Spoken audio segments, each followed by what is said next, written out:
Picture a world where desperation meets genius, where the walls meant to hold people become the very challenge that sparks unimaginable creativity.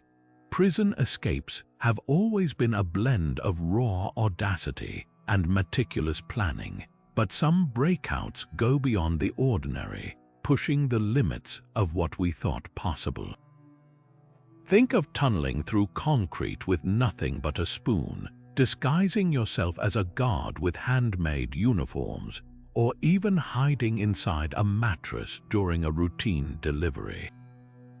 These aren't scenes from a Hollywood thriller, they're real stories from the annals of American prison history, where the stakes were life and death, and the methods were nothing short of bizarre.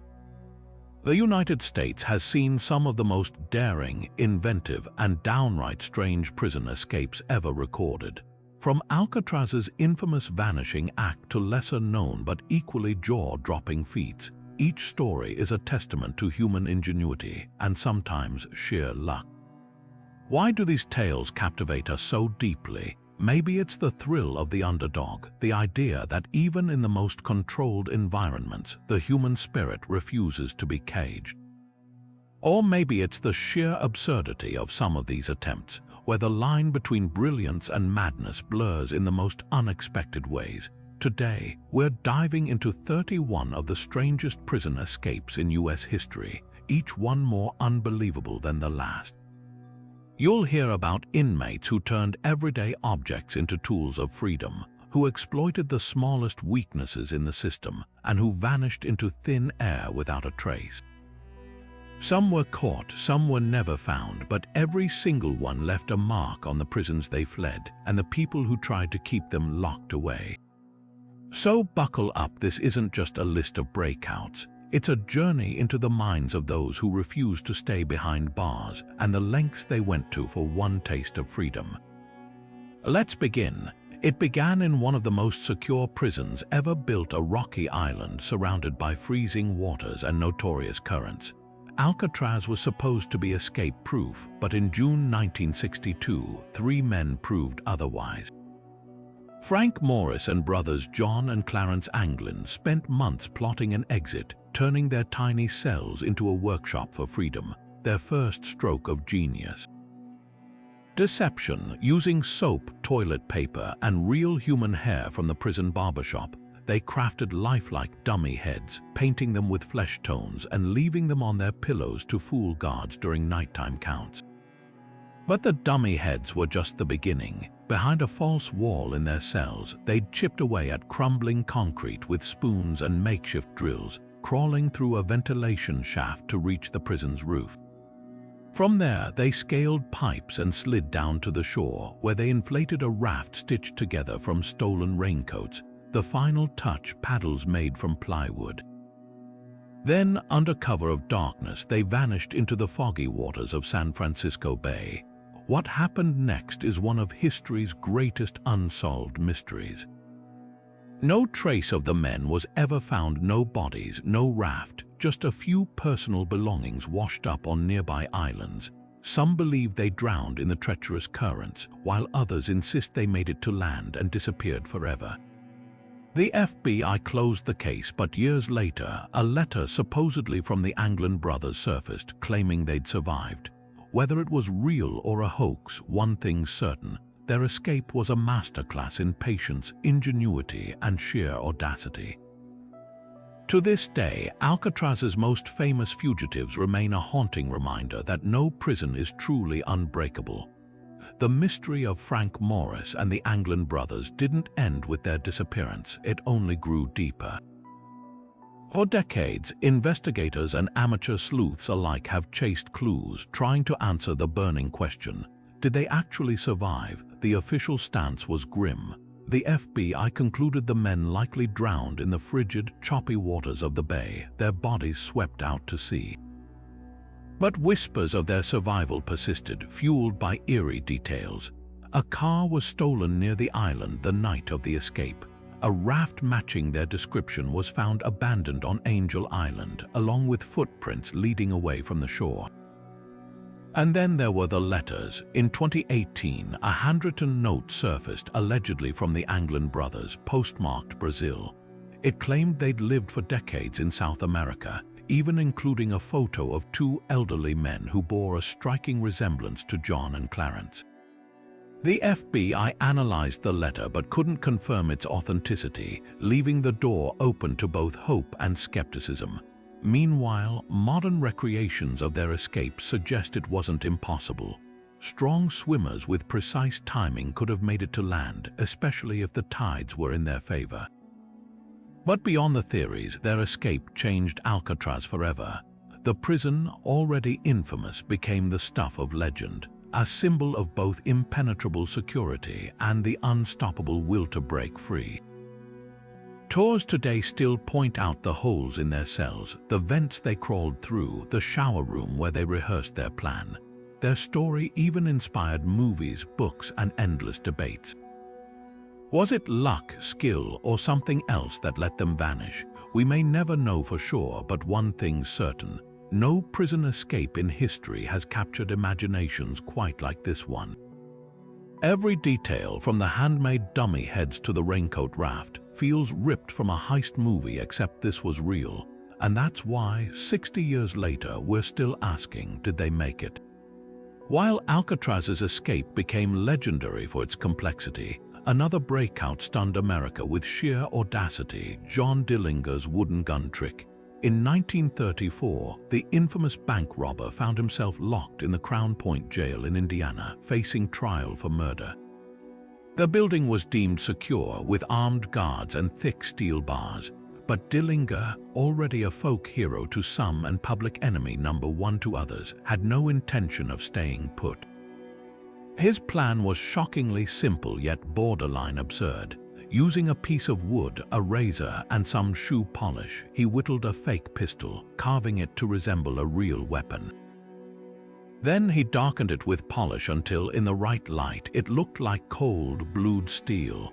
The finishing touch, a convincing performance. When the moment came, Dillinger pressed his makeshift gun into a guard's back, demanding the keys to his cell. The guard, terrified and convinced he was about to be shot, handed them over without hesitation. With the jail's master key in hand, Dillinger freed a handful of other inmates, locked up the remaining guards, and strolled out the front door. But the boldness didn't stop there. He and his crew then stole the sheriff's brand new Ford, driving it straight to Chicago, a brazen move that crossed state lines and turned his escape into a federal crime overnight. Newspapers called it the wooden gun jailbreak, and it cemented Dillinger's reputation as America's most cunning outlaw. The real kicker: authorities later admitted they'd underestimated him. They'd assumed a man like Dillinger would rely on brute force or outside help. Instead, he'd outsmarted them with a prop straight out of a child's game, proof that sometimes the most effective weapons are the ones that exist only in the mind. His escape became a blueprint for later fugitives, a reminder that confidence and creativity could be just as dangerous as a loaded gun. Just when authorities thought prison escapes couldn't get more brazen, 7 men in Texas rewrote the rulebook with a Christmas breakout straight out of an action movie. December 13, 2000 should have been a routine day at the Connolly Unit, a maximum security prison near Kennedy, Texas. But for the group later dubbed the Texas 7, it was the perfect opportunity to stage one of the most elaborate prison breaks in modern history. Their plan relied on precision and psychological manipulation. Posing as maintenance workers, the inmates tricked guards into entering their workshop area, where they swiftly overpowered them. Using stolen uniforms and expertly crafted tools, they disguised themselves as prison employees, even fashioning fake ID from laminated magazine cutouts. Then came the most shocking part: they accessed the prison armory, stealing 17 firearms and a cache of ammunition without firing a single shot. By exploiting holiday staffing shortages and the element of surprise, they simply walked out the front gates in broad daylight, piling into a stolen truck. But their freedom sparked a nationwide manhunt. Over the next 6 weeks, the 7 fugitives went on a crime spree across multiple states, robbing stores and even murdering a police officer during a Christmas Eve heist in Irving, Texas. Their arrogance became their downfall. One robber bragged about their exploits to a reporter, while another couldn't resist calling family members from stolen phones. The break came when a tip led authorities to a Colorado RV park where the group had holed up, complete with a hot tub and a brand new flat-screen TV. The final confrontation was straight out of a Western standoff. Surrounded by SWAT teams, the fugitives initially refused to surrender, leading to a tense 30-minute siege. One inmate took his own life rather than face capture, while the others were subdued after tear gas filled their hideout. Most were sentenced to death, closing a chapter that exposed glaring vulnerabilities in prison security. The Texas 7 didn't just escape, they exposed how easily routine procedures could be weaponized against the system itself. Their story remains a chilling lesson in what happens when desperation meets meticulous planning. Richard Lee McNair didn't just escape from prison, he mailed himself to freedom, turning the Postal Service into his personal getaway vehicle. By 2006, McNair had already earned a reputation as a serial escape artist, slipping out of custody multiple times with a mix of ingenuity and sheer nerve. But his breakout from the penitentiary of New Mexico in October of that year would go down as one of the most bizarre prison escapes in modern history. It started with a routine maintenance job. McNair, serving a life sentence for murder, was assigned to work in the prison's industries area where inmates packaged goods for shipping. That's when he spotted his opportunity. Slipping out of his handcuffs, a skill he'd perfected, he crawled into the ceiling, navigating the tight space with the agility of a cat burglar. He emerged in a storage room where stacks of outgoing mailbags awaited pickup. Without hesitation, McNair climbed inside one, sealed it from the inside, and waited. Hours later, unsuspecting workers loaded his bag onto a truck, shipping him out of the prison alongside packages of inmate-made crafts. By the time guards realized he was missing, McNair was miles away, bursting out of the mailbag in a warehouse. But his freedom was short-lived. What makes this story truly surreal is how he was caught, not by a high-tech manhunt but by reality TV. McNair became a fugitive for months, evading capture by blending into small-town America, even chatting with locals at a Nebraska bar about his life on the run. Then, a viewer of the show America's Most Wanted recognized his distinctive tattoos and tipped off authorities. Police tracked him to a storage locker in Minnesota, where he'd been hiding inside a makeshift coffin-like box, another eerie nod to his talent for vanishing into small spaces. McNair's story is a masterclass in audacity.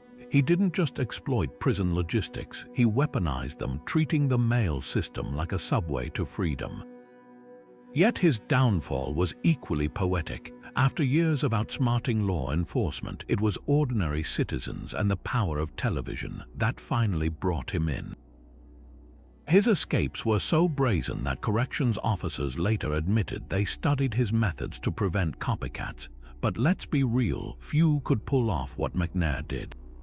Mailing yourself out of prison isn't just an escape, it's a middle finger to the entire system, proving that sometimes the simplest ideas are the most brilliant. And for a while it worked, until reality TV turned the hunter into the hunted. The dark, damp confines of Libby Prison in Richmond, Virginia, were a nightmare for captured Union soldiers during the Civil War.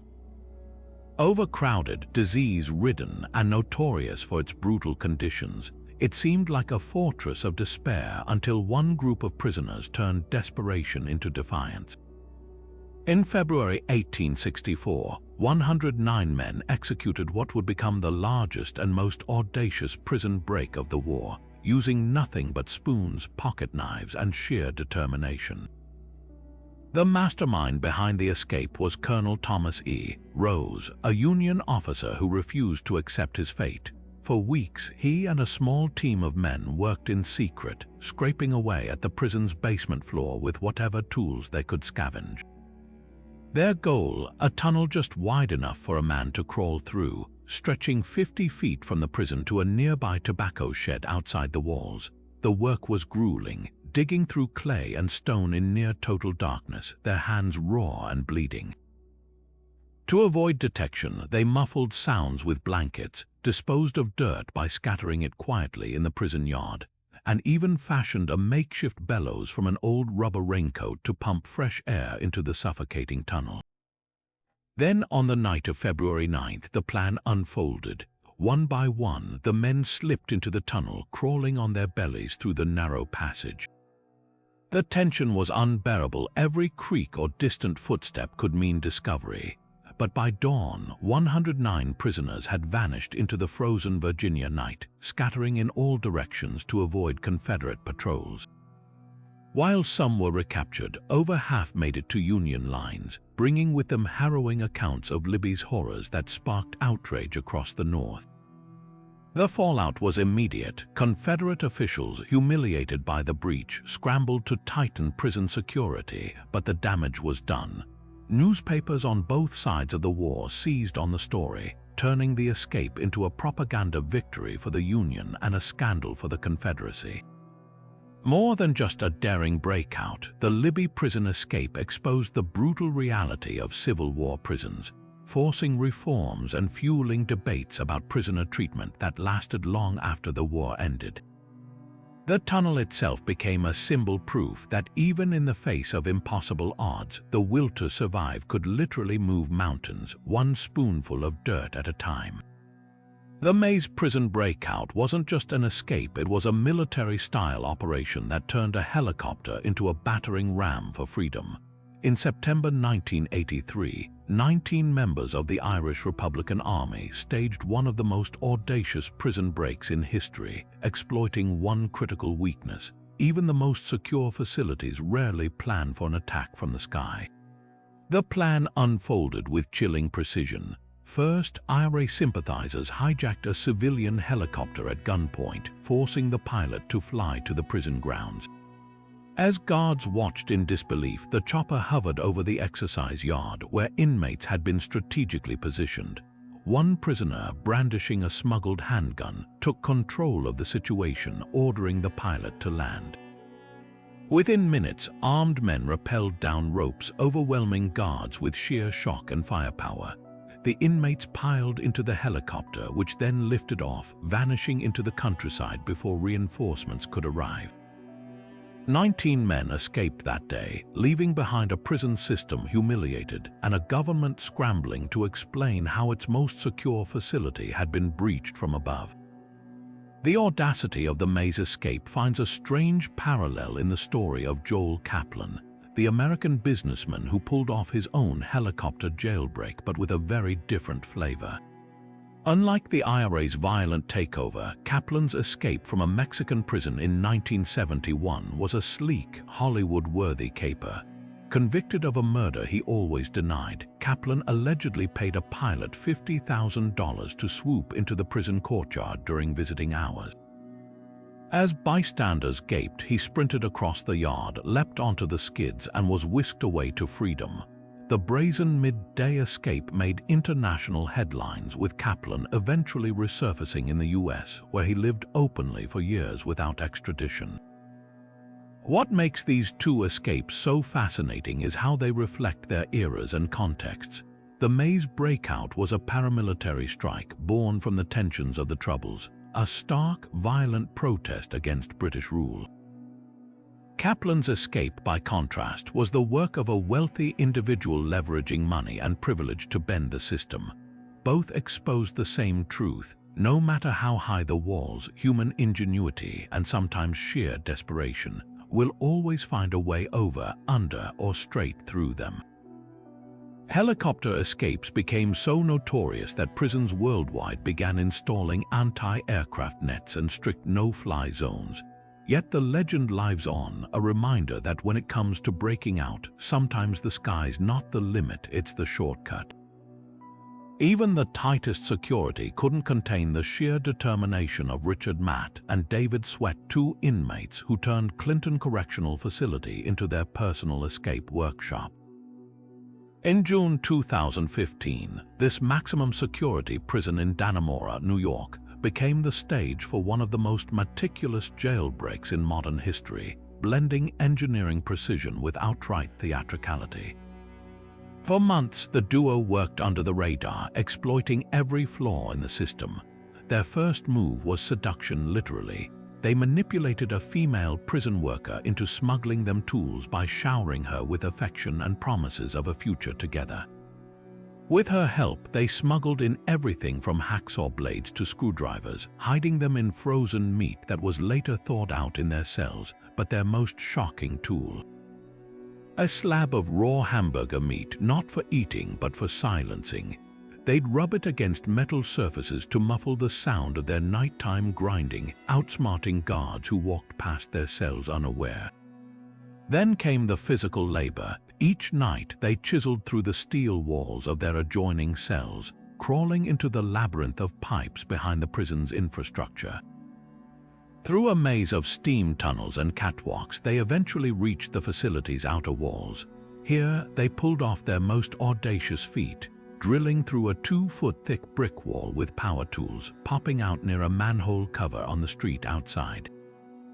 To throw off search dogs, they doused themselves in pepper and left behind a taunting note, a crude smiley face drawn on a pipe with the words, "Have a nice day." What followed was a 3-week manhunt straight out of a thriller. Thousands of law enforcement officers scoured the dense Adirondack wilderness following a trail of bizarre clues. Matt, a skilled outdoorsman, left behind makeshift campsites and even paintings on tree bark, eerie remnants of his arrogance.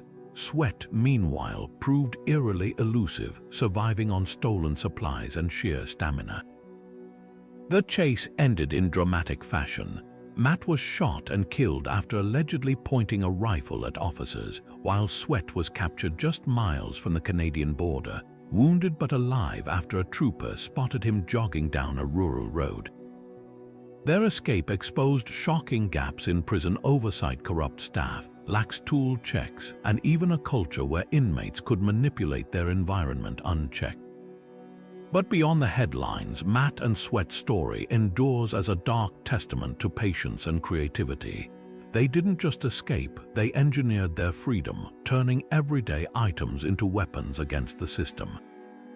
And for 21 days, they were a living nightmare for New York State, proving that even the most fortified walls are no match for human cunning, especially when it's wrapped in a meat suit. The 3-week manhunt for Richard Matt and David Sweat became a media spectacle, transforming the dense forests of upstate New York into a real-life battleground. Law enforcement launched one of the most extensive searches in state history, deploying helicopters, thermal imaging drones, and even bloodhounds trained to sniff out the faintest trace of the fugitives. But Matt and Sweat weren't just hiding. They were taunting authorities, leaving behind a trail of breadcrumbs that veered between cunning and sheer arrogance. Matt, known for his survival skills, carved out primitive campsites deep in the woods, complete with makeshift shelters and stolen supplies. In one eerie discovery, searchers found a tree marked with one of his paintings, a crude self-portrait as if he was signing his work. Meanwhile, Sweat, the younger and more disciplined of the two, moved like a ghost, avoiding populated areas and surviving on canned food pilfered from hunting cabins. Their divergent strategies hinted at a growing rift. While Matt seemed to relish the chase, treating it like a twisted game, Sweat stayed focused on the ultimate goal, crossing into Canada just 30 miles north. The turning point came from an unexpected source, a civilian. On June 26th, a woman driving near the town of Malone spotted a suspicious figure darting across the road. It was Matt, disheveled and desperate. She alerted police, setting off a chain reaction that ended in a fatal confrontation. When officers located him hours later, hiding in a campsite, Matt allegedly raised a stolen shotgun. The response was instant, a single shot to the head, ending his life on the run. Sweat, now alone, pushed harder toward the border. For 2 more days, he evaded capture, zigzagging through backroads and fields. But fatigue and isolation wore him down. On June 28th, a state trooper spotted a lone man jogging near the Canadian line. When the trooper called out, sweat turned, and that split-second hesitation sealed his fate. A single bullet to the torso dropped him just shy of freedom. In the aftermath, Sweat became an unlikely source of intrigue. Unlike Matt, he survived to tell his story, granting interviews that peeled back the layers of their escape. He revealed chilling details: how they'd mapped the prison's tunnels for months, how they'd timed guard rotations, even how they'd debated killing a corrections officer during the breakout but decided against it. But the most damning revelation: their inside help. The prison worker who'd smuggled tools, swayed by Matt's manipulation, was later convicted for her role. The legacy of their escape lingers, not just in tightened prison protocols, but in the psyche of law enforcement. For 21 days, two men outsmarted an entire state, proving that no system is foolproof against patience, creativity, and human error. And in the end, their downfall wasn't some high-tech tracking system. It was a civilian's sharp eyes and a trooper's quick reflexes. The most elaborate plans often crumble on the simplest missteps. Freddy the Human Cannonball didn't just escape prison, he blasted his way out, turning a circus act into the ultimate jailbreak.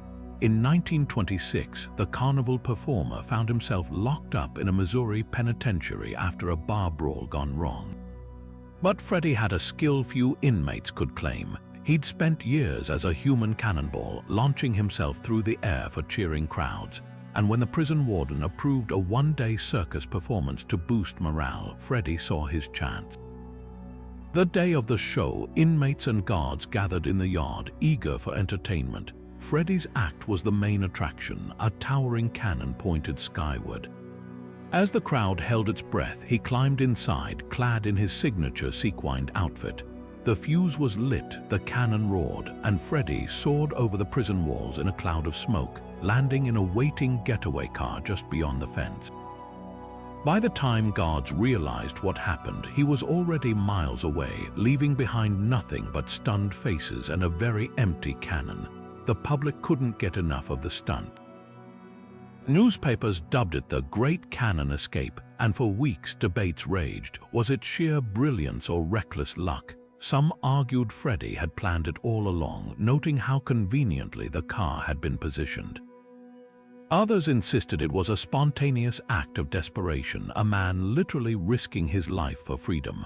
Either way, it captured imaginations. Here was an escape that felt ripped from a dime store novel where showmanship trumped brute force. Authorities, meanwhile, were less amused. The warden faced harsh criticism for allowing the performance, and prisons nationwide banned similar acts. Freddy, true to his flair for drama, was never recaptured. Rumors placed him touring small circuses under aliases, always one step ahead. His legacy endures as the only inmate who didn't tunnel under walls or climb over them. He flew, proving that sometimes the most outrageous plans are the ones that work. And in a way, he gave the crowd exactly what they wanted, a death-defying spectacle with freedom as the grand finale. James Robert Jones wasn't just another inmate serving time. He was a performer waiting for his curtain call, and in 1993, he staged the ultimate act of deception. Locked up in a Washington state prison for bank robbery, Jones had a talent for blending in, a skill he'd honed during his criminal career. But this time, he didn't just slip into the background, he disappeared into someone else's identity, using a disguise so convincing it turned prison protocol into a punchline. The plan was as bold as it was simple. Jones had noticed something crucial about the prison's visiting procedures. Guards rarely looked too closely at people leaving the facility. So he got creative, using materials smuggled into the prison likely by a corrupt guard or another inmate. He crafted a near-flawless silicone mask modeled after his own cellmate's face. The details were uncanny: wrinkles, stubble, even the slight unevenness of real skin. Then, on the day of his cellmate's scheduled visit, Jones made his move. As the real visitor entered the prison, Jones slipped into the visiting area, wearing the mask and dressed in civilian clothes he'd stolen or pieced together. When the visit ended, he simply walked out with the departing crowd, his face matching the name on the sign-out sheet. Guards barely glanced at him. For days, Jones was a ghost. The prison didn't even realize he was missing until a routine head count exposed the empty bunk. By then, he'd already crossed state lines, leaving authorities scrambling. But Jones's downfall came from the very trait that made him memorable: his ego. Known as the laughing bandit for chuckling during his bank heists, he couldn't resist the spotlight. Weeks after his escape, he was spotted in a Montana bar, laughing loudly with friends. When police moved in, he didn't run. He just kept laughing, as if the whole thing, the mask, the escape, the manhunt, was one big joke. The irony was almost poetic. A man who'd mastered the art of invisibility was undone by his own need to be seen. His recapture made headlines, not just for the audacity of the escape, but for the sheer theatricality of it all. Prisons immediately tightened visitor policies, adding photo checks and exit interviews, but the damage was done. Jones had exposed a flaw in the system no one had considered. Sometimes the best way to hide isn't in shadows, but in plain sight, wearing someone else's face. And for a brief, surreal moment, he'd pulled it off, proving that even in a world of cameras and razor wire, the oldest trick in the book, a good disguise, could still work. On a sweltering Florida afternoon in 1948, a prison transport truck rumbled down a dusty back road, carrying 8 inmates from a chain gang work detail. Shackled together and sweating under the watch of armed guards, escape seemed impossible, until 4 of those prisoners pulled off a vanishing act so smooth, it left investigators baffled for decades. The key to their freedom, literally a key. Somehow, one of the inmates had smuggled a small, makeshift lockpick into the truck, possibly hidden in a seam of their clothing or even inside a piece of bread from their lunch rations. As the vehicle bounced along the uneven road, the men worked quietly, picking the locks on their leg irons with practiced precision. The noise of the engine and the chatter of the guards masked the subtle clicks of metal freeing metal. Then, in a move straight out of a magic act, they waited for the truck to slow at a sharp curve. In that split second, 4 men slipped out the rear, rolling into the thick roadside brush without a sound. By the time the guards realized they were lighter by half their cargo, the escapees had dissolved into the Florida wilderness like ghosts. What happened next is a mystery wrapped in folklore. Despite one of the largest manhunts in the state's history, not a single inmate was ever recaptured. No bodies were found, no family members reported sightings, and no aliases surfaced in other states. It was as if the men had stepped off the face of the earth. Some theories suggest they split up and fled to Cuba or Mexico, blending into communities where chain gangs were a distant rumor. Others whisper darker possibilities, that the men drowned in the Everglades, succumbing to gators or quicksand, or that they were killed by locals who took justice into their own hands. The most haunting detail: the missing men weren't violent criminals. They were serving time for minor offenses like theft or vagrancy, caught in an era when Florida's penal system was brutal and unforgiving. Their escape wasn't just a bid for freedom, it was a rejection of a system that treated them as disposable labor.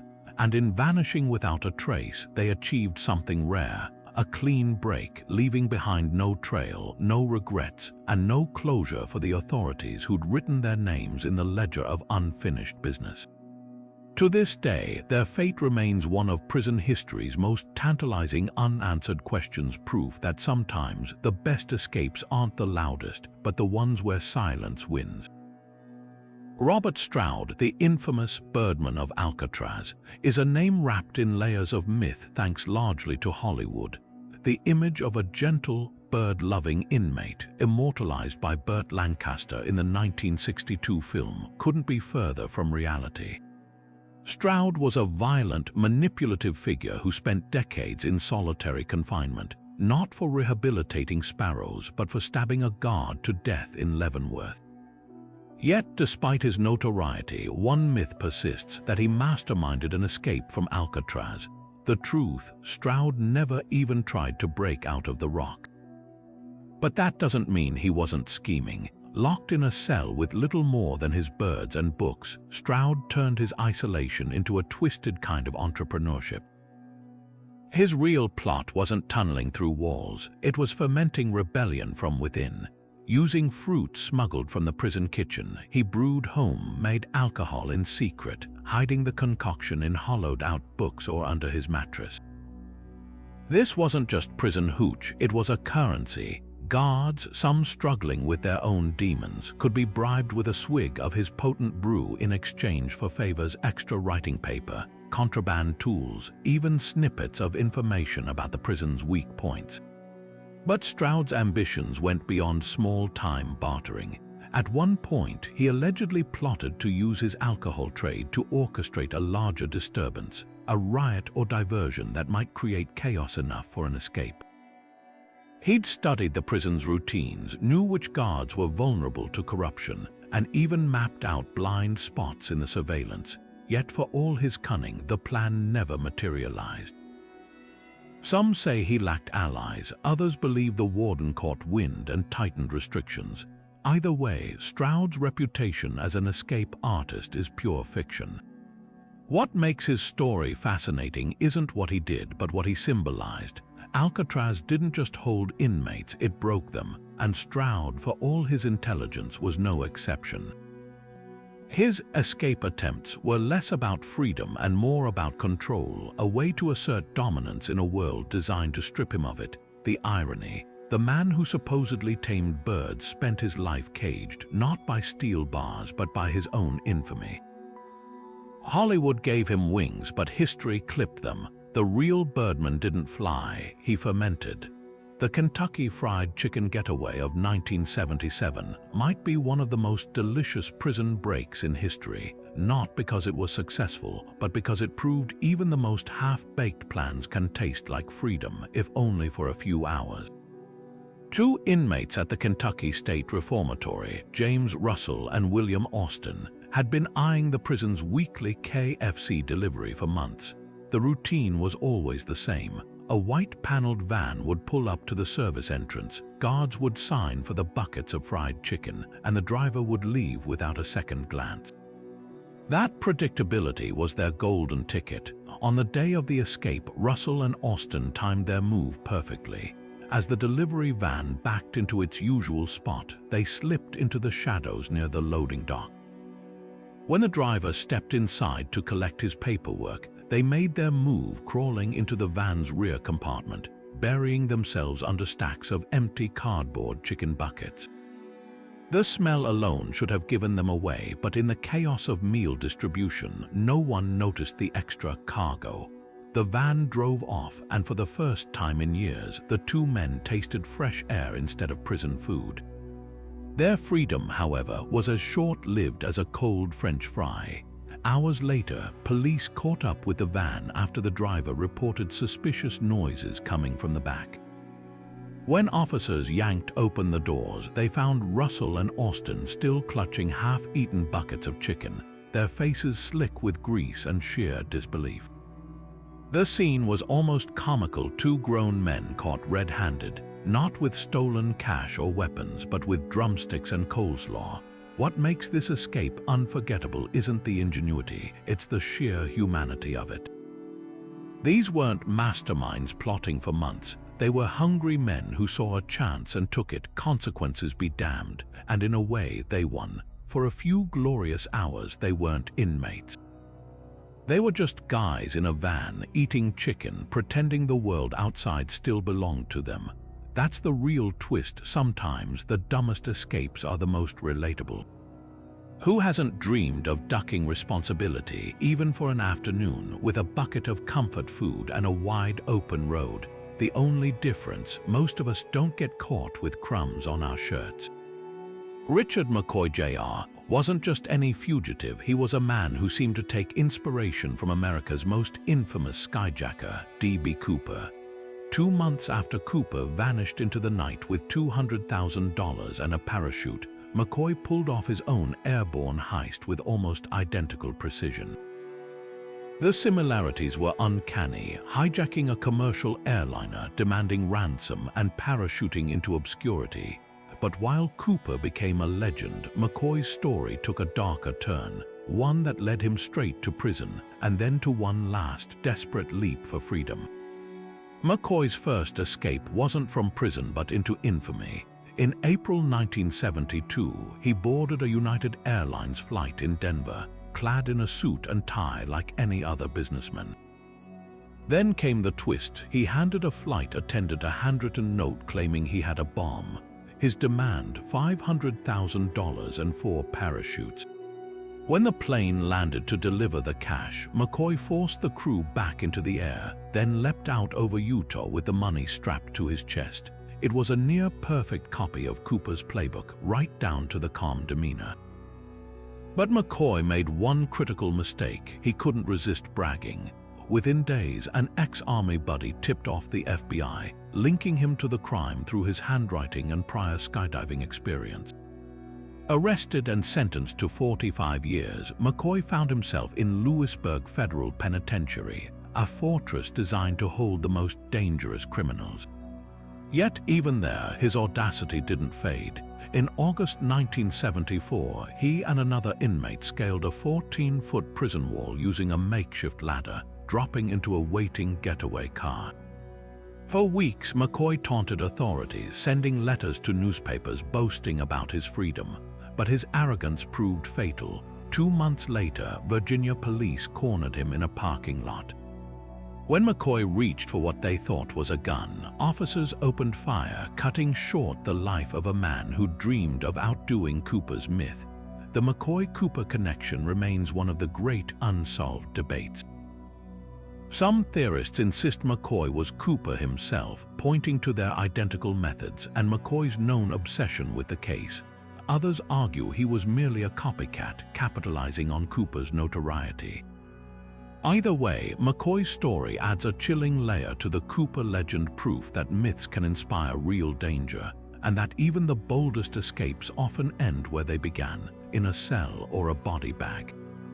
His legacy, a reminder that freedom, for some, is just another performance, one where the final act is always uncertain. Long before Andy Dufresne crawled through sewage pipes in The Shawshank Redemption, 3 men in Pennsylvania proved life could imitate art in the most grueling way possible. In 1975, inmates Ronald Kagan, Joseph Miscovich, and William Miller executed a real-life Shawshank-style escape from the State Correctional Institution at Pittsburgh using nothing but stolen spoons and sheer determination. Their plan started with patience. For months, the trio chipped away at the crumbling mortar of their cell block's cinderblock walls, hiding their progress behind makeshift curtains and carefully placed furniture.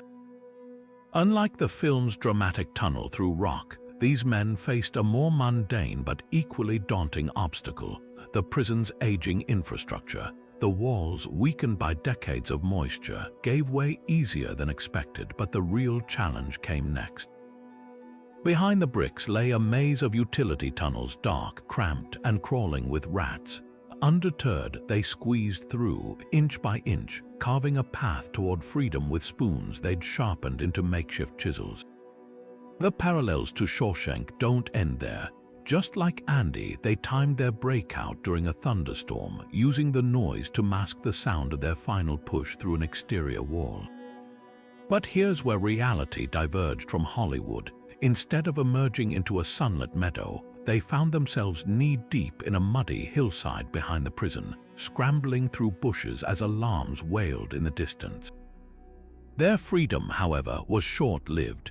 Within days, all 3 were recaptured. Miller after hitchhiking with a truck driver who recognized him from news reports. Kagan and Miscovich in a stolen car just miles from the Canadian border. What makes their story unforgettable isn't just the escape itself, but the aftermath. Prison officials, humiliated by the breach, initially claimed the men had outside help, perhaps even corrupt guards.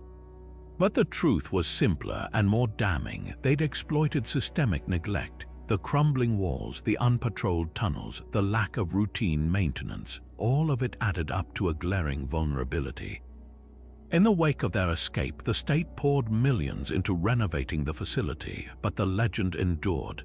These men didn't have Morgan Freeman narrating their ordeal or a Hollywood ending. What they had was grit, a few spoons, and the kind of patience that makes walls and myths crumble.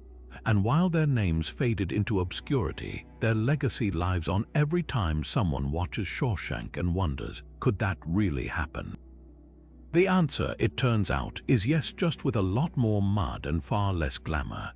Elena Jarman didn't just escape from prison. She performed a vanishing act worthy of a magician not once but twice.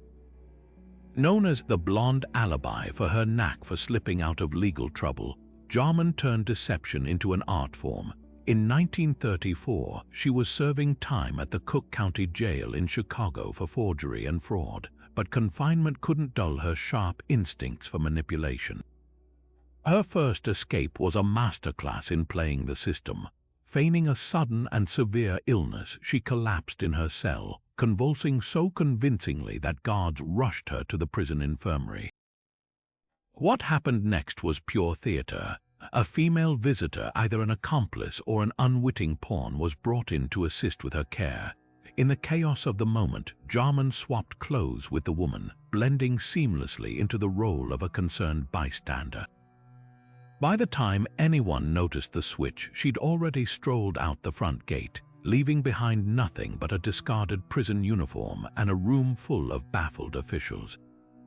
But Jarman wasn't content with one great escape. Months later, after being recaptured, she pulled the same trick again, this time with even bolder flair.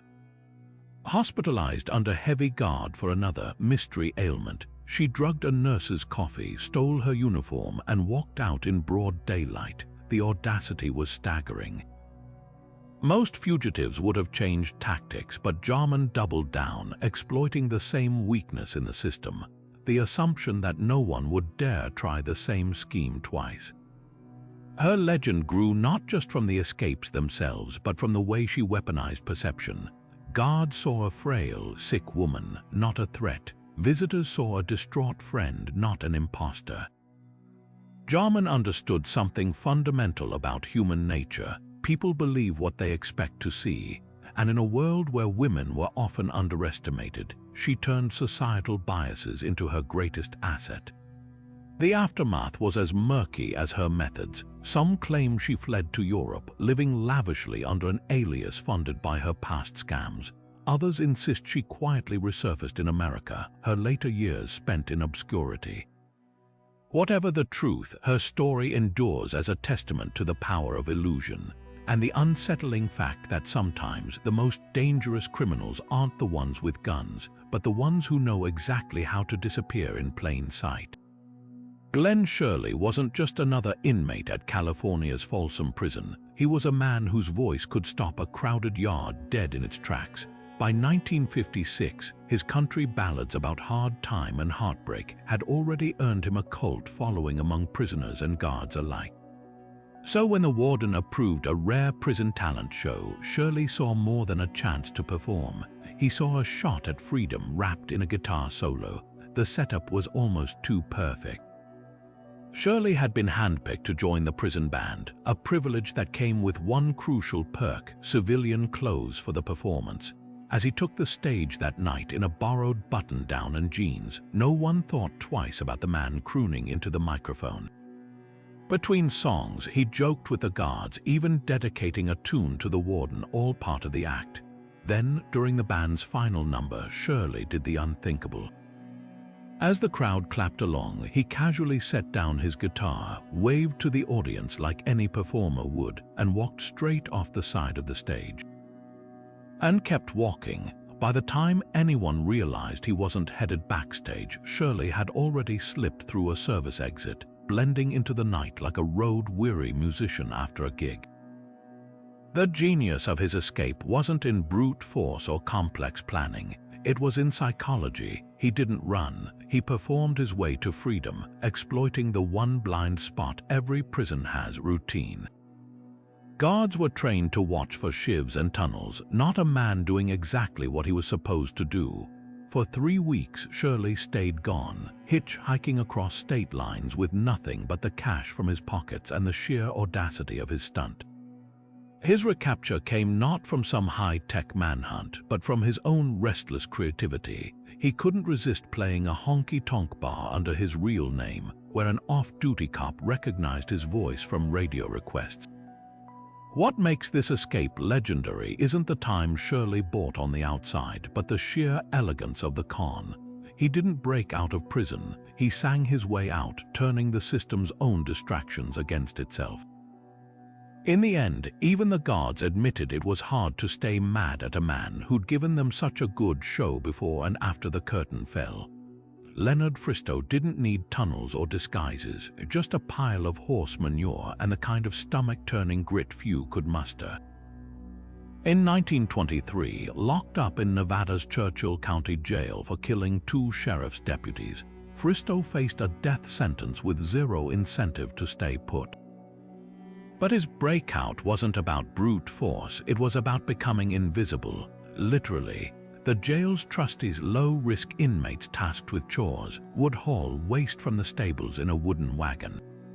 Fristow saw his chance. One morning he volunteered for the job, then vanished mid-task. Guards scoured the area, but Fristow was already gone, hidden in plain sight. How he'd hollowed out a compartment beneath the wagon's manure pile, cramming himself inside as the cart rolled past the gates. The stench was so overpowering that no one thought to inspect the load too closely. By the time the wagon reached its dumping site, Fristow had slithered out, disappearing into the Nevada desert like a ghost. For 57 years he stayed that way, a man erased. While authorities assumed he died on the run, Fristow had crafted a new identity as a Colorado rancher named Claude R. Willis. He married, raised kids, even became a respected member of his community. Neighbors later described him as a quiet, hard-working man who kept to himself no hint of the violence in his past. The irony, his disguise was so complete that when a nosy reporter dug into his background in 1980, the truth only surfaced because of a decades-old fingerprint match. The arrest shocked everyone, especially his family, who'd known him only as a doting grandfather. Handcuffed at 83, Fristow didn't resist, his final act of rebellion. A wry smile as officers led him away, as if to say, "I won the moment I stopped being hunted." The charges were eventually dropped due to his age, but the legend endured.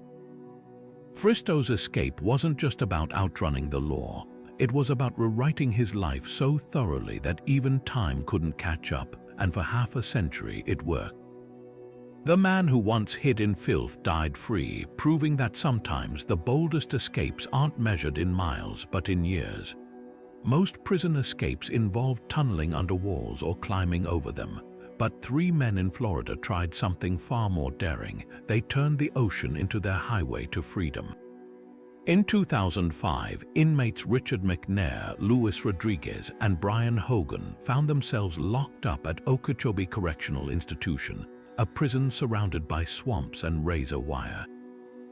For most, the idea of escaping into the Florida wilderness would seem impossible, but these 3 weren't thinking about swamps. Their eyes were fixed on the horizon and the 90 miles of open water separating them from Cuba. Their plan was as desperate as it was bold. Over months, they scavenged materials from prison work assignments, scraps of wood, nails, even plastic barrels, smuggling them back to their cells piece by piece.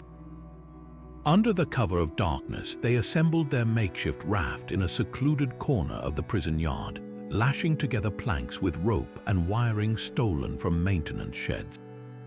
The finished product looked more like a floating death trap than a seaworthy vessel barely large enough for 3 men, with no sail, no engine, and no real navigation equipment. But it didn't need to be elegant, it just needed to float. On the night of their breakout, they waited for a storm, a calculated risk. The rain would mask their movements, but the choppy waters could kill them. Climbing over the prison fence, they dragged their raft to the nearby Kissimmee River, then paddled frantically toward Lake Okeechobee. From there, they slipped into the canal system, inching toward the Atlantic. For days, they battled exhaustion, dehydration, and the ever-present threat of capsizing, using a stolen prison-issue flashlight as their only guide.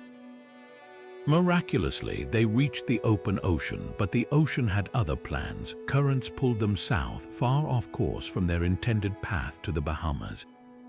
Instead, after 8 grueling days at sea, they washed up on Cuban soil, emaciated, sunburned, and delirious. Cuban authorities, unsurprisingly, weren't thrilled to host 3 escaped American convicts.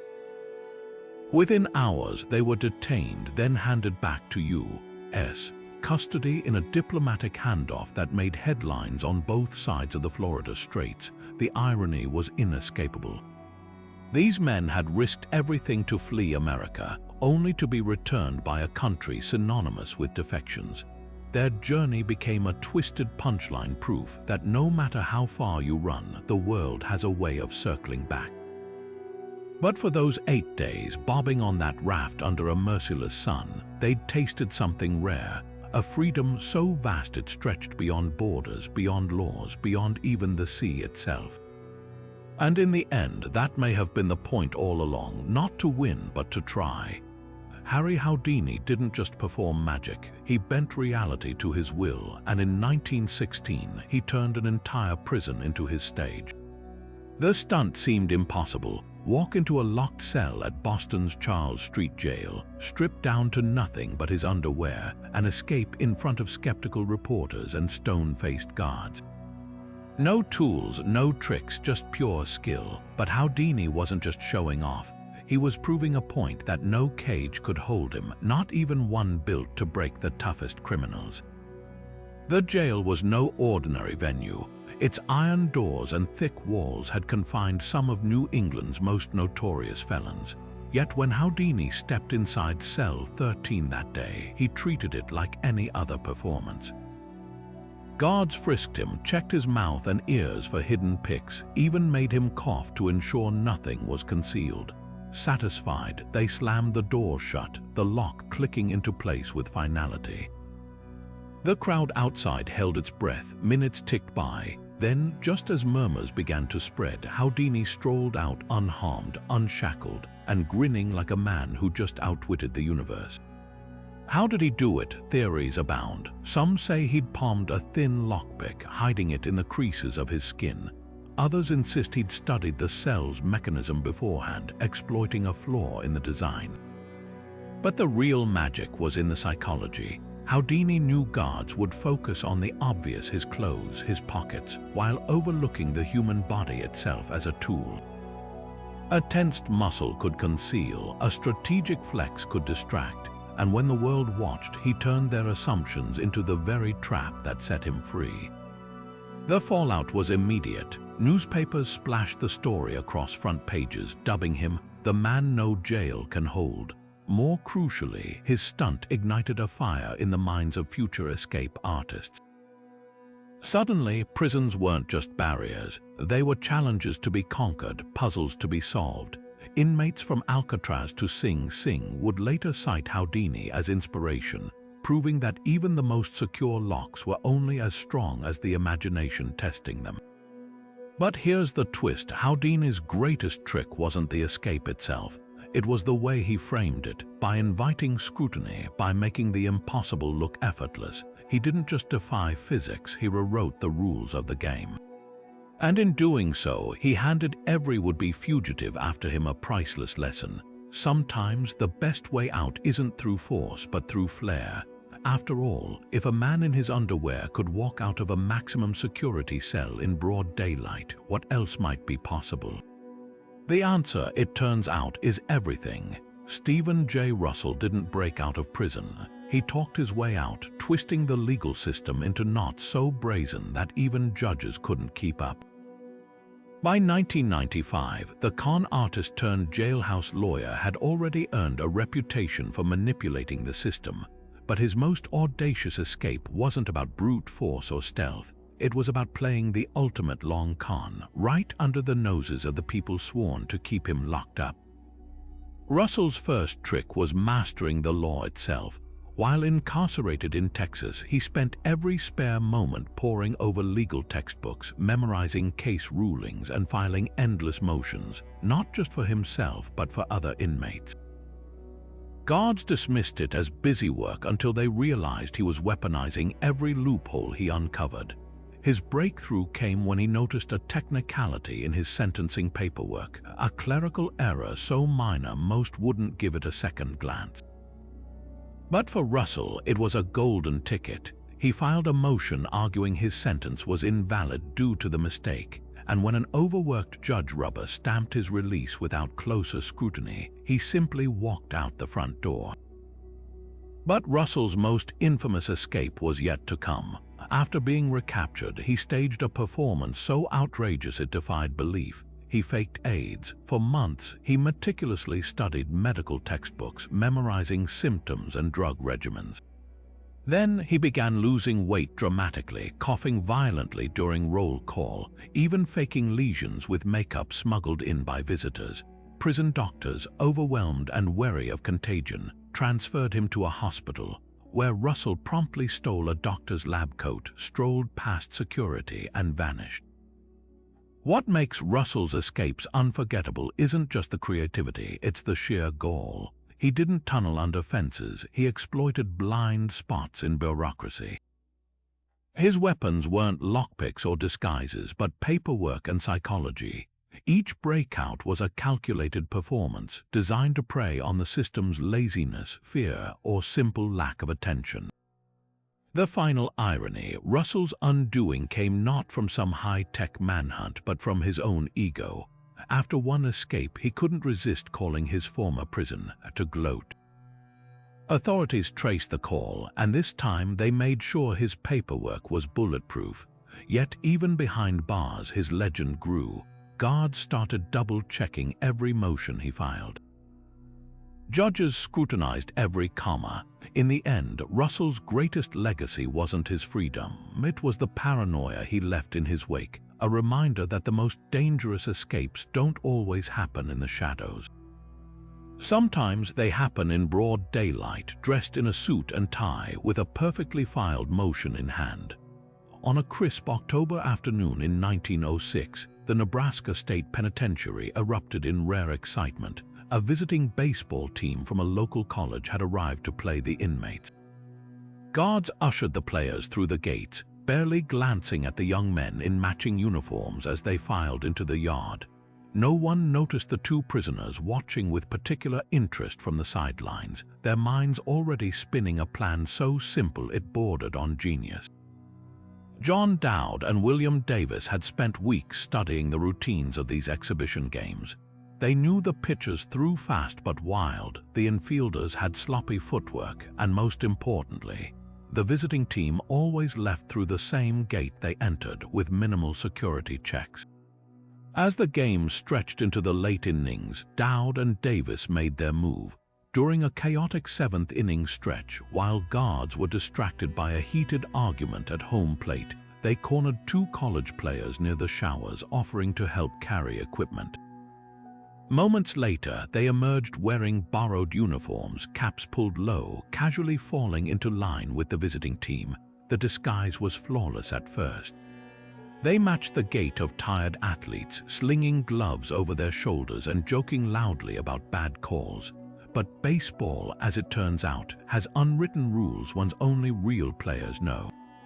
When Dowd absent-mindedly stepped on the foul line, a superstition no actual ball player would violate, the shortstop shot him a sideways glance. Then came the real giveaway. Davis handed a bat to carry, held it by the barrel instead of the grip. The third baseman's eyes narrowed. "Hey," he muttered to his teammate, "since when does Bill swing lefty?" The jig was up. Before they could react, players surrounded them, yelling for guards. In the resulting scuffle, Dowd almost made it to the gate, tripping over his own borrowed cleats in the process. The aftermath played out in newspapers nationwide, with headlines mocking the batty jailbirds who thought they could hit their way to freedom. Prison officials responded by banning all sporting events for years, while the college team gained unexpected fame, hailed as the amateur detectives who sniffed out the ruse. What makes this escape attempt so memorable isn't just its absurdity, but its underlying truth. The best disguises aren't about costumes, they're about confidence. Dowd and Davis didn't fail because their uniforms were unconvincing. They failed because they forgot to inhabit the role. In the end, that's what separates the great escapes from the near misses. It's not enough to look the part, you have to live it, right down to how you hold a bat. In the annals of prison escapes, most involved daring physical feats: tunnels, disguises, helicopters. But in 1987, a Florida inmate pulled off something far stranger. He vanished without a trace, not through force or cunning, but by slipping through the cracks of bureaucracy itself. The case began at the Glades Correctional Institution, where guards conducting a routine head count noticed something impossible. A prisoner listed on their roster had no cell, no records, and no memory among the staff of ever seeing his face. The man, known as Thomas Wayne Jones on paper, was a ghost.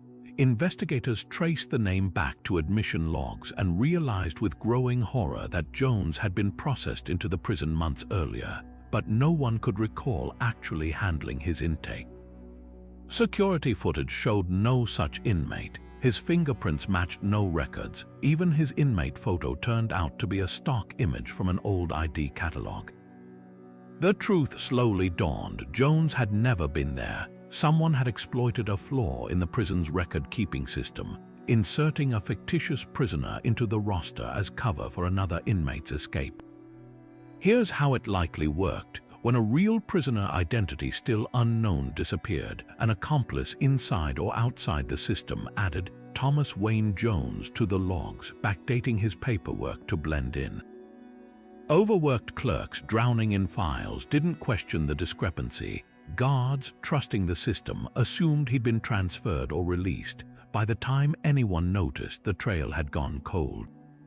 The genius of the scheme was its simplicity. Instead of breaking out, the escapee had effectively erased himself, turning red tape into smoke and mirrors. The fallout was a bureaucratic nightmare. State auditors combed through years of records, uncovering other discrepancies that hinted this wasn't the first time the trick had been pulled. Prisons statewide overhauled their tracking systems, switching from paper logs to computerized databases, yet the mystery endured. Who was the real escapee? How many ghost prisoners had slipped through undetected? The only certainty was that the system had been outsmarted not by force but by patience, an exploit so quiet, so ordinary, that by the time anyone noticed, the illusion was already complete. In the end, the ghost prisoner case exposed a truth far scarier than any tunnel or disguise. The most vulnerable part of any prison isn't its walls, it's the assumption that paperwork equals reality. And when someone figures out how to bend that assumption, they don't just escape, they never existed at all. The most surreal prison escape of 2007 didn't involve tunnels or helicopters. It involved a man who believed the quickest way past guards was to become a dog. At the Mexican state prison in Zacatecas, inmate Jose Refugio Rubalcaba had one advantage over others plotting their freedom: a talent for sewing. For weeks, he scavenged scraps of fabric, thread, and stuffing from the prison workshop, meticulously stitching together a full-body canine costume complete with floppy ears, a shaggy tail, and even patches of fur-like texture dyed to resemble the stray mutts that roamed the prison yard. His plan was as bizarre as it was bold: blend in with the dogs that guards barely glanced at, then crawl to freedom on all fours. On the night of his escape, Rubalcaba waited until the patrol shift changed, slipped into his homemade disguise, and dropped to his hands and knees. The costume wasn't perfect up close, the stitching was visible, and his human gait was awkward at best, but in the dim evening light, it did the trick.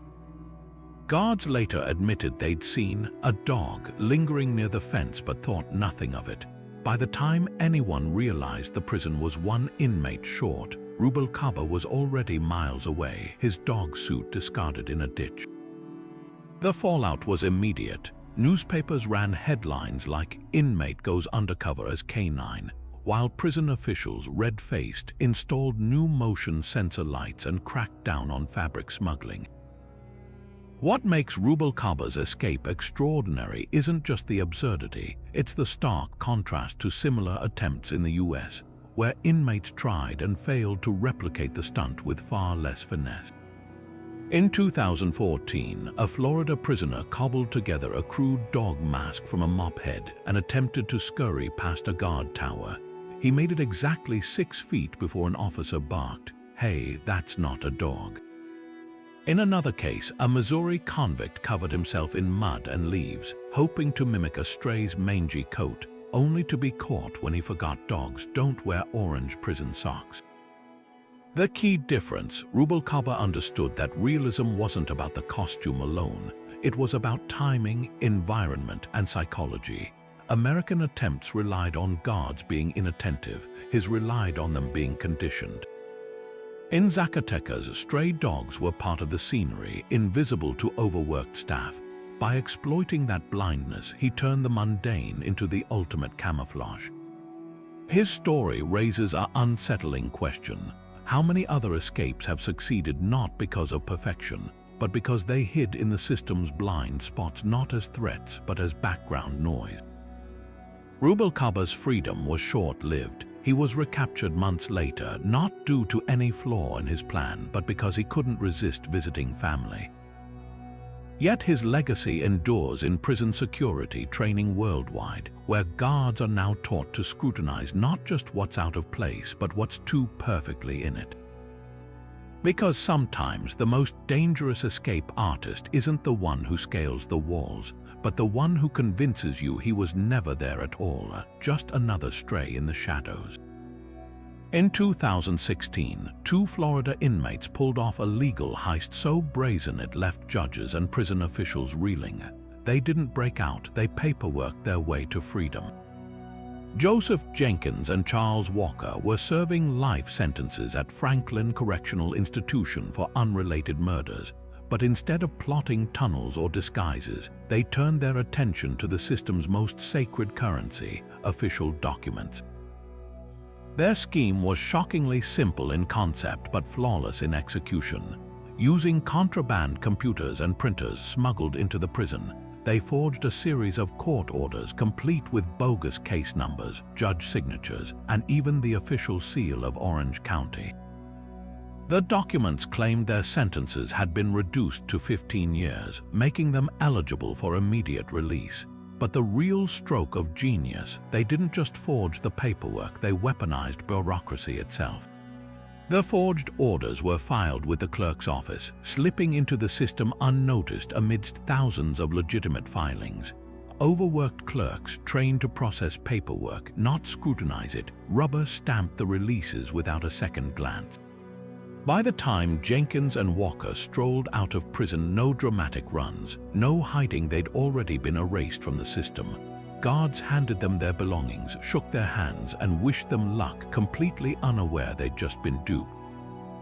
For nearly 3 weeks, the 2 lived as free men, even checking in with probation officers who had no idea they were speaking to fugitives. The ruse only unraveled when a sharp-eyed clerk noticed discrepancies in the case files and alerted authorities. By then, the men had vanished, sparking a statewide manhunt that ended with their recapture at a Panama City motel, where they'd been living off fast food and cable TV. The fallout was a wake-up call for Florida's justice system. Investigations revealed shocking vulnerabilities: no cross-checking between courts and prisons, no verification of electronic filings, and a culture where paperwork was treated as infallible. In response, the state implemented new safeguards, including biometric verification for inmate releases and mandatory judicial confirmation for sentence reductions. But the deeper lesson lingered. Jenkins and Walker hadn't just exploited a loophole, they'd exposed a terrifying truth. The most secure prisons in the world are powerless against one well-placed piece of paper. After all, why tunnel under walls when you can walk straight through them? With a forged signature as your skeleton key, most prison breaks rely on brute force or trickery. But in 1971, one inmate proved that sometimes freedom isn't about what you take with you, but what you leave behind. Victor "Twist" Rodriguez wasn't just another petty thief locked up in a California county jail. He was a former circus contortionist with a skill no god could have anticipated, the ability to fold his body into spaces that defied human limits. And when he spotted a 6-inch gap in the ceiling of his cell, barely wider than a dollar bill, he didn't see an architectural flaw, he saw a doorway. Rodriguez's escape began with patience. Night after night, he'd silently stretch in his cell, loosening his joints and testing the boundaries of his flexibility. Fellow inmates thought he was just passing time with yoga. Guards barely glanced at the man who seemed to be meditating, but Rodriguez was reverse engineering every move he'd perfected under the big top, preparing for the ultimate performance. Then, on a moonless night, he made his move. Stripping down to his underwear and coating himself in a thin layer of grease from stolen kitchen fat, he wedged his fingers into the ceiling gap. What happened next would have been unbelievable if not for the guards who later reconstructed it. Inch by inch, Rodriguez dislocated his shoulders, compressed his ribcage, and slithered upward like liquid, his body defying physics as he squeezed through the impossibly narrow opening. By dawn, all that remained in his cell was a grease stain on the floor and a squad of baffled deputies staring at a hole no one thought a grown man could fit through, let alone exploit. The sheriff famously muttered to reporters, "Either this guy's a human noodle or we've got ghosts." But Rodriguez's freedom was short-lived. His downfall came not from capture but from his own body's betrayal. Days later, a farmer outside Bakersfield found him curled in a drainage ditch, half conscious from dehydration and the toll of relocating his joints. Later, he'd confessed the irony. Escaping the cell was easy. Walking away afterward with a body pushed beyond its limits was the real challenge. The legacy of Rodriguez's Breakout isn't just in the stunt itself, but in the sheer audacity of redefining what's possible. Prisons worldwide still train guards to watch for contraband, tunnels, and disguises, but thanks to him, they also check the ceiling. And not just for tools, but for the one thing no lock can contain, a mind flexible enough to turn every limitation into an opportunity. After all, when your body becomes the lockpick, even the smallest gap is an open road. In 2000, convicted murderer John Parsons pulled off an escape so chilling, it read like a scene from a horror movie. He didn't run from prison, he simply ceased to exist. Serving a life sentence in a New Mexico penitentiary, Parsons knew traditional methods were off the table, so he crafted a plan that exploited the one thing even maximum security prisons couldn't control: bureaucracy's blind trust in paperwork. His weapon, a forged coroner's report declaring him dead. The scheme began with meticulous research. Parsons, a former paralegal, studied medical terminology and official document formats, using contraband smuggled in by a corrupt guard to draft a flawless fake death certificate. He listed the cause as a sudden heart attack, plausible for a middle-aged inmate with a history of hypertension. But the real stroke of genius was the supporting cast. An accomplice outside the prison posed as a grieving relative, calling the warden's office to confirm arrangements for the body. Guards, following protocol, checked the paperwork, saw the official-looking seals and signatures, and released his remains to a fictional funeral home. No one thought to lift the sheet covering the stretcher. By the time anyone realized there'd been no autopsy, no death photos, no actual body, Parsons was already across state lines. For 3 years, he lived as a ghost. Unlike most fugitives who change names and hide in shadows, Parsons did the opposite. He leaned into his supposed death. He attended his own memorial service in disguise, even shaking hands with former prison staff who tearfully praised his reformed character. Meanwhile, his name was quietly purged from inmate databases, his cell reassigned, his case file marked closed deceased.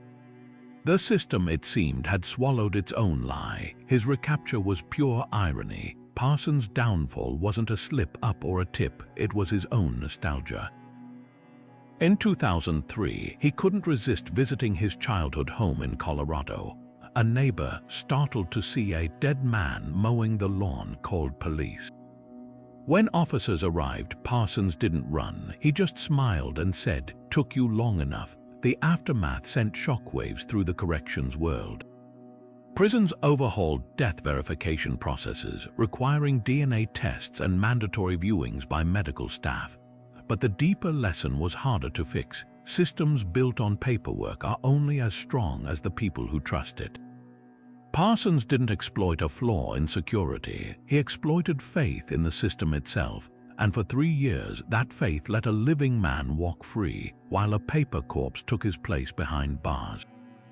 In the shadowy underworld of 1940s New York, the Tombs prison stood as a fortress of justice until a group of inmates turned the city's own infrastructure against it. The plan wasn't just bold, it was borderline theatrical. Beneath the prison's grimy floors lay a labyrinth of subway tunnels, buzzing with trains and commuters, completely unaware they were part of someone's exit strategy. The scheme relied on two things: corruption and patience. For months, inmate James "Shovel" O'Malley and his crew had been whispering to the right guards, trading contraband cigarettes for blind eyes and well-placed distractions. Meanwhile, they chipped away at the prison's foundation with smuggled tools, their progress hidden behind strategically stacked mattresses and the constant clatter of the facility's plumbing repairs. The tunnel wasn't glamorous, just a jagged, muddy crawl space, but it had one unbeatable feature. It led straight to a maintenance access point for the city's subway system. On the night of the breakout, the timing had to be perfect. A bribed guard ensured their cell block was left uncharacteristically quiet, while another conveniently lost the keys to the supply closet where the tunnel entrance was hidden. One by one, the men slithered into the hole, emerging onto a dimly lit subway platform just as a downtown train screeched to a halt. To stunned early morning commuters, they were just another group of disheveled workers until the prison alarms echoed through the tunnels minutes later. What made this escape unforgettable wasn't just the engineering feat, it was the sheer New York-ness of it. These men didn't flee through sewers or over walls. They vanished into the city's bloodstream, riding the same trains as shop clerks and secretaries. For days, the NYPD scoured subway cars and raided flopphouses, but the trail had already gone cold. Rumors swirled that O'Malley had boarded a ship to South America, while others insisted he'd simply moved to a different borough, blending into the crowds he'd used as camouflage. The aftermath was a political earthquake. Investigations revealed a web of guard corruption so extensive that 12 officers were fired, and the Tombs underwent a structural overhaul. But the real legacy was psychological. For the first time, New Yorkers glanced nervously at their fellow subway riders, wondering if the tired-eyed man clutching a coffee was just another commuter, or a fugitive who'd turned the city's chaos into his personal escape route. The tunnels had always been the great equalizer, carrying everyone from Wall Street bankers to pickpockets. Now they'd carried something new, proof that even justice could derail if you dug deep enough. On a stormy night in March 1973, a prisoner transport plane rumbled through turbulent skies over the Appalachian Mountains, carrying 18 handcuffed inmates to a high-security facility in Virginia. The flight was routine until an air marshal conducting a head count came up one man short. Chaos erupted as guards realized an impossible truth. Somewhere over Tennessee, inmate Danny Berrick had vanished mid-air without a trace. The only clue, a shredded parachute harness found tangled in the cargo bay's landing gear. Berrick wasn't just any prisoner, a former skydiving instructor serving time for armed robbery. He'd spent months quietly studying the transport schedule and memorizing emergency exit protocols. His plan relied on two things no one had anticipated: the plane's outdated cabin pressure system and the guards' blind spot for airborne escapes.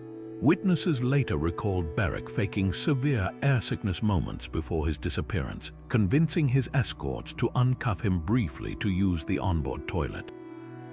That split-second lapse was all he needed. Slipping into the cramped rear compartment, he wriggled into a parachute smuggled aboard by a corrupt ground crew member, then forced open an emergency hatch mid-flight, plummeting into the blackness before anyone noticed the sudden rush of wind.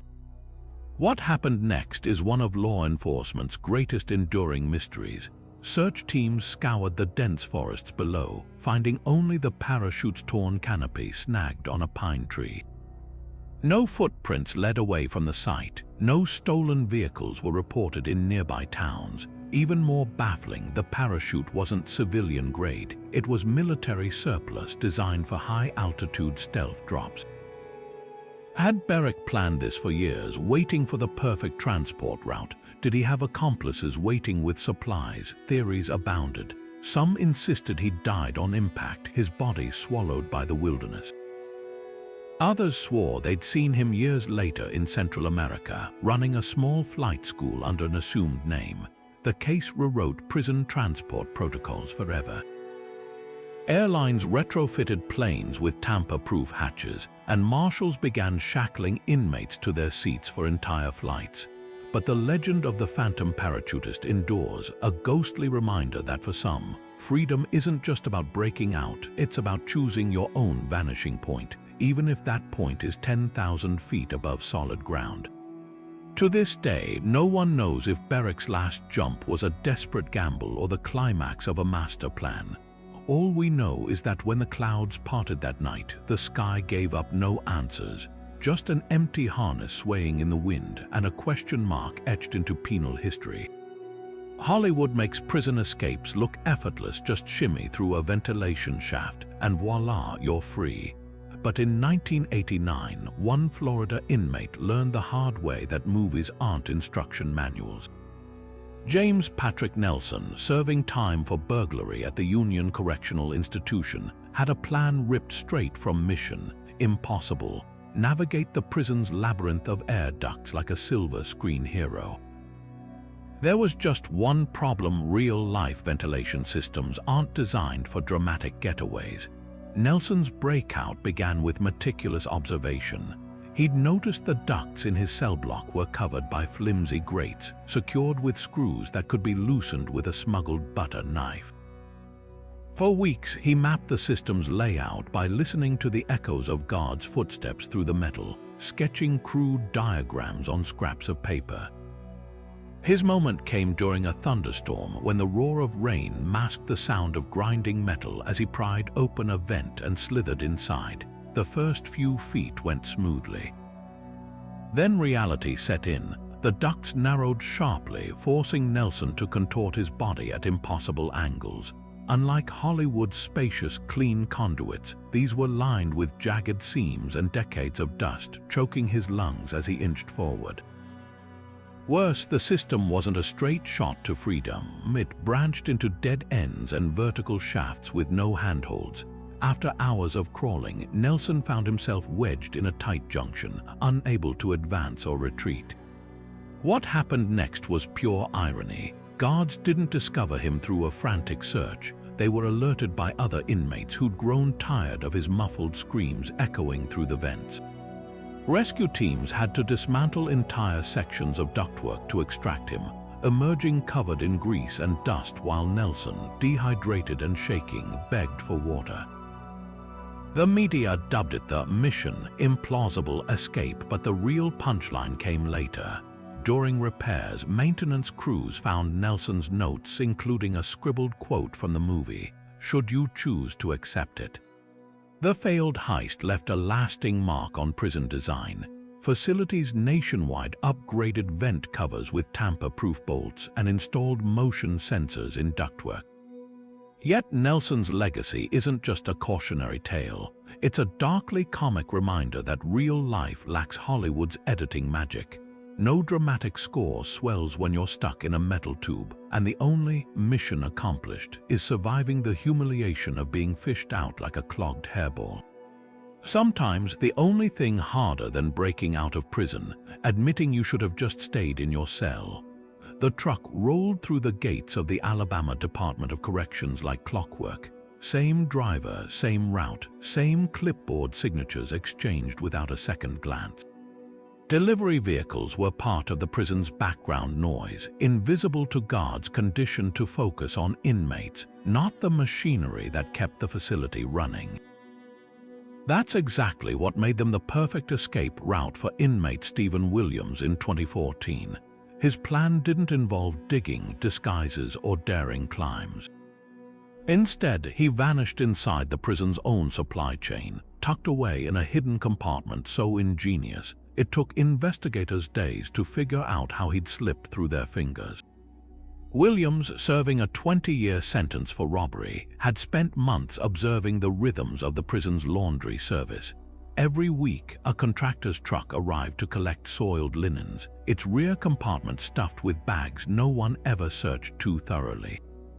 Working with an outside accomplice, likely a former inmate familiar with the system, he arranged for a custom-built false panel to be installed in the truck's cargo area, just large enough to hold a grown man curled in darkness.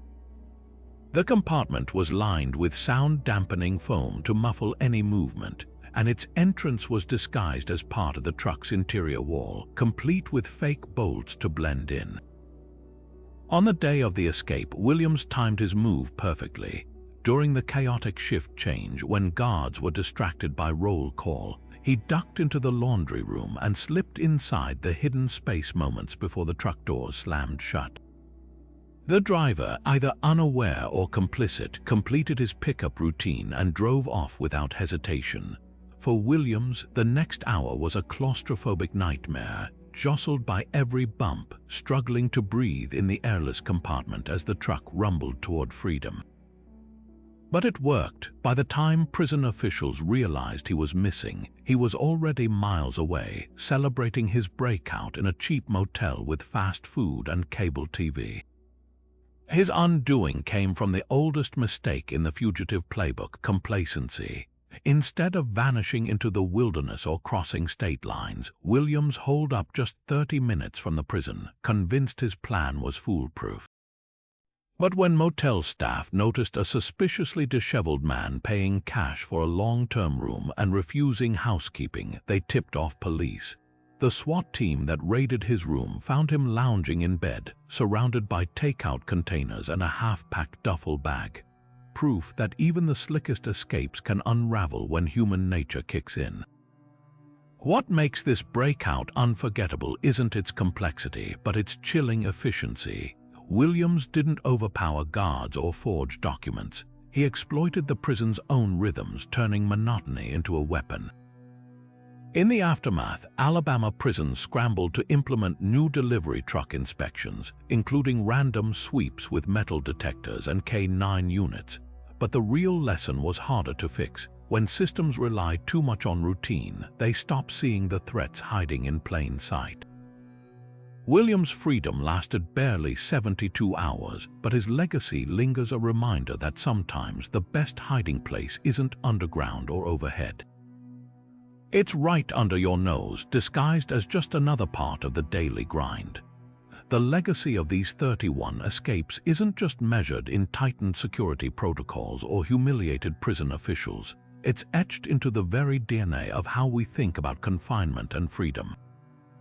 Each breakout, whether successful or disastrous, forced the system to evolve, turning prisons from static fortresses into living laboratories of human ingenuity. After the Anglin brothers vanished from Alcatraz, the Bureau of Prisons mandated nightly flashlight checks to confirm flesh and blood inmates, not papier-mâché dummies.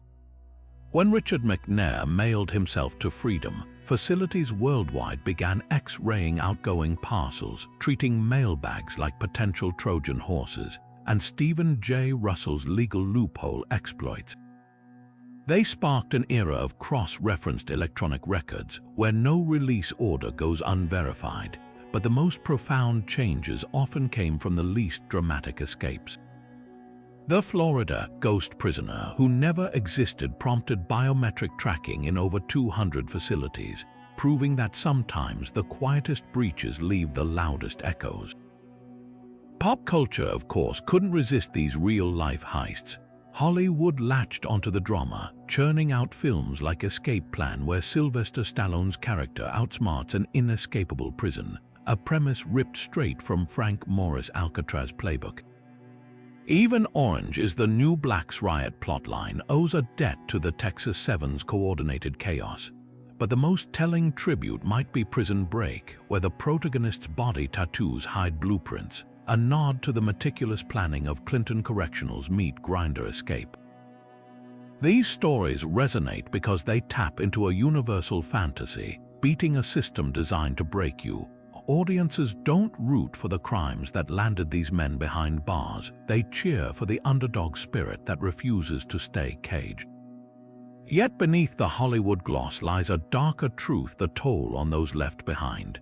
Guards who missed dummy heads or failed to check vents didn't just lose inmates, they lost careers, pensions, sometimes even their sense of safety. The Texas Seven's Breakout led to suicide watch assignments for the humiliated officers, while Richard Matt's manipulation of a prison worker destroyed her family. Escapes aren't victimless dramas, they're human tragedies with ripple effects, scarring everyone from the warden to the janitor who mopped up the evidence. The cat and mouse game continues today, with each generation of inmates studying past escapes like playbooks. Modern prisons counter with motion capture cameras, drone patrols, even AI that analyzes inmate behavior for red flags. But history suggests no system is foolproof. For every new sensor, there's a hacker figuring out its blind spot. For every biometric scan, a contortionist finding a new crevice. The irony: the more prisons harden, the more creativity they inspire. Leonard Fristo's manure wagon escape in the 1920s seems crude until you realize modern inmates have tried identical stunts using garbage trucks and compost piles. The tools change, the desperation doesn't. Perhaps the real lesson of these 31 escapes isn't about security at all, it's about the paradox of confinement. Prisons exist to remove freedom, yet they become stages for its purest expression. Every tunnel dug, every uniform stitched, every raincoat raft inflated is a declaration. You can lock up the body, but not the mind's relentless drive to be unshackled. And so the dance continues, as it has for centuries, as it likely will for centuries more. Not because the system fails, but because humanity, even at its most flawed, refuses to stop reaching for the sky, whether that sky is beyond the walls or on the other side of a storm cloud 10,000 feet above the ground. From Alcatraz's vanishing act to the man who folded himself into a 6-inch ceiling gap, these escapes stretch the limits of what we thought possible. Each one is a masterclass in human ingenuity or sheer audacity, whether it's Frank Morris' raincoat raft, Richard McNair mailing himself out of prison, or the Texas Seven turning a KFC delivery into a getaway. But why do these stories grip us so tightly? Maybe it's the thrill of the underdog, the idea that even in the most controlled environments, the human spirit refuses to be caged. Or perhaps it's the absurdity of it all: the spoon-carved tunnels, the hamburger-muffled hacksaws, the inmate who sewed himself into a dog costume and trotted past guards. These aren't just breakouts, they're rebellions against the very concept of impossible. Consider the escapes that blurred the line between brilliance and madness. John Dillinger's wooden gun was less a weapon and more a prop in a psychological heist, while Robert Stroud, the so-called Birdman, fermented rebellion in a bottle of prison hooch. And who could forget the Kentucky Fried Chicken escape, where two men traded steel bars for a greasy backseat ride, only to be caught with coleslaw on their shirts. These stories aren't just about freedom, they're about flair. They remind us that the most memorable escapes aren't always the most successful, but the ones that make us gasp, laugh, or shake our heads in disbelief. Yet beneath the spectacle lies a darker truth. For every inmate who slipped through the cracks, there were guards who lost careers, families shattered by manipulation, and systems forced to confront their own vulnerabilities. The Texas Seven spree left a cop dead. Richard Matt's escape destroyed the life of the prison worker he seduced into helping him. Even though victories came at a cost, Leonard Fristow lived free for decades, but his family never knew the man they loved was a fugitive. These aren't just tales of cunning, they're cautionary reminders that breaking out always leaves someone else holding the bag. So, which escape left you stunned? Was it the ingenuity of the Anglin brothers, whose fate remains a mystery 6 decades later? The bureaucratic sleight of hand that let a dead inmate attend his own funeral, or the sheer audacity of Jose the human dog, proving that sometimes the best disguise is the one no one thinks to question. Let us know in the comments, and if you're hungry for more stories where desperation meets genius, hit that subscribe button, because history's strangest escapes aren't just locked in the past, they're waiting to be uncovered.